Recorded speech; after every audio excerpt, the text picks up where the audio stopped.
Last month I made a snowman with my wife and then painted a moment from then. Let's go on a journey to see how I made this painting.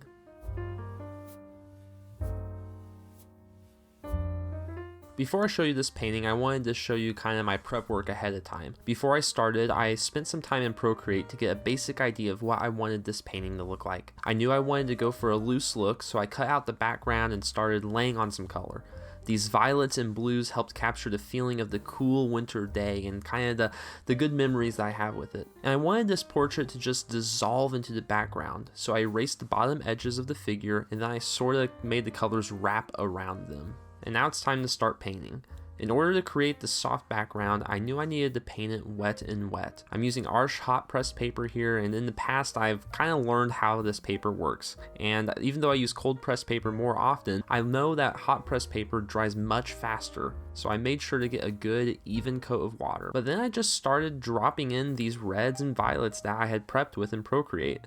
It was really important that the figure melted into the background, and one way you can do that is by letting the colors meld between the two. So I just slash in some red, slash in some other colors later as well. This also helps create a harmonious picture whenever the various colors are being used throughout the painting. I think one of my favorite parts about this painting is the background. It just feels so organic, and part of the reason I think this happened is because while I let the water do its magic and kind of let it do its own thing a lot of times, I was also kind of intentional about adding more handcrafted areas. I'll bring in some dry brush texture to bring in some hard edges to mix in with the soft, which gives just variety for the eyes to enjoy looking at. But really, I think this background captured the mood of a windy, snowy day. When I look at this painting, I feel exactly how I felt back then whenever my wife and I made this snowman together. And that's exactly what you want to happen with paintings. You want to capture the feelings and the moods of the moment for other people to experience and enjoy themselves. Now, one really great decision I made during the painting process was adding the color of my wife's jacket and hat into the background. That's not something I planned originally, but doing it really makes her feel less of a cutout and again adds the harmony amongst it all. Now, I'll come back to this later, but real quick, it was so fun adding in that vivid red for the scarf. The reason it doesn't spread as much as some of the other paints have so far is because it's a thicker consistency of paint. I just used a lot less water, so it does soften around the edges, but it doesn't just travel across the paper as much. Now, some areas of this painting look pretty dark right now, like the values are all off, but just remember that the water will make it all dry quite a bit lighter. The more water you use when you mix in the paint, or the more water you have on the paper itself, will affect how much lighter it ends up drying, so keep that in mind when you paint.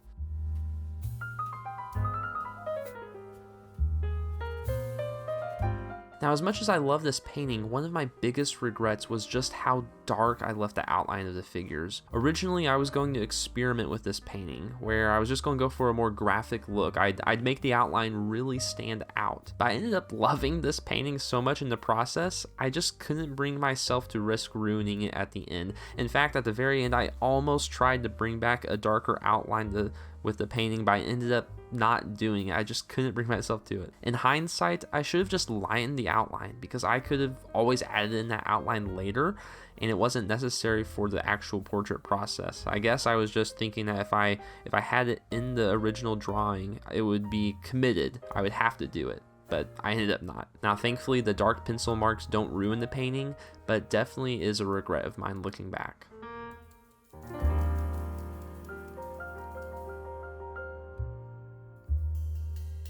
After letting everything dry, I go back and start painting the scarf. In the original photo, you can see snow on the left portion of the scarf, and I thought it was really important to keep that. So I used negative painting, where I painted around the sections of the snow. The rest of this scarf was just a matter of getting the colors right and blending them in. I wasn't trying to perfectly imitate the scarf's actual pattern. Instead, I wanted to simply capture the heart of it.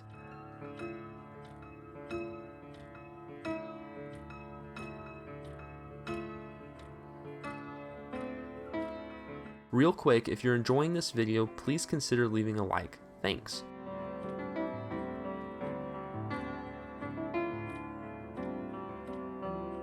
Painting this jacket was fun. I had just enough strokes to suggest detail and wrinkles and texture, but not too much that it would draw the eyes away from the focal point.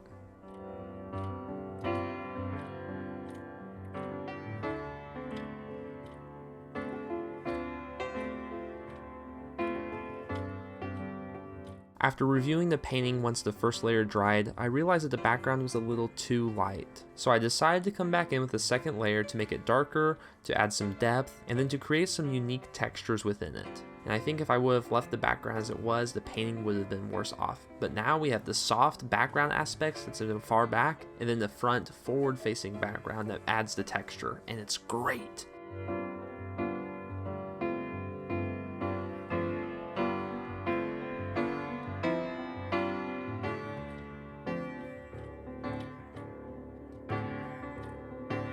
Now the snowman was a lot of fun to paint. I ended up cutting a lot of the process out because it was kind of repetitive and boring. Originally it was slightly too dark, the blues were just laid on a little too dark, so I ended up lifting some of the paint off of the paper with water and paper towels. But I didn't want the snowman to seem too smooth, so I love how the paint granulated all over it. Granulation is that bumpy, grainy texture you see. The texture of the knitted cap was also a lot of fun to paint. Again, I didn't want it to look too realistic, so instead I gave the imitation of detail with certain patterns and shadows. And I think it turned out pretty good. It doesn't distract too much, but it also gives enough stuff for the viewer to look at. And finally, the last section I had to paint was the face. Now normally I try to paint the face first because it's almost always the focal point of my portraits. And if I can't get the face right, then the rest of the painting won't look right.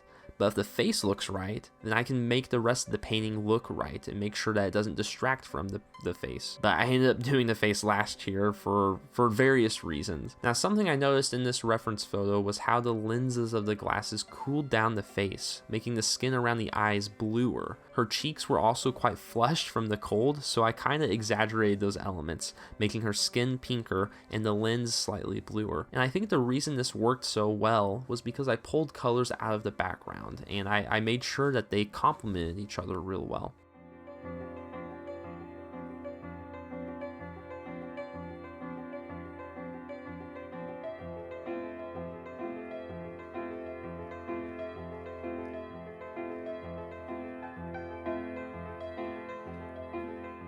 In my experience, I've learned that there are a few dark areas that you have to put in for things to start looking right. Those are the corners of the mouth, the pupils and the eyes, the eyebrows, and then sometimes the nostrils. And with this painting in particular, the frames of the glasses really bring everything together. Once you get those darks in, you can start seeing how all the other values of the painting start working together.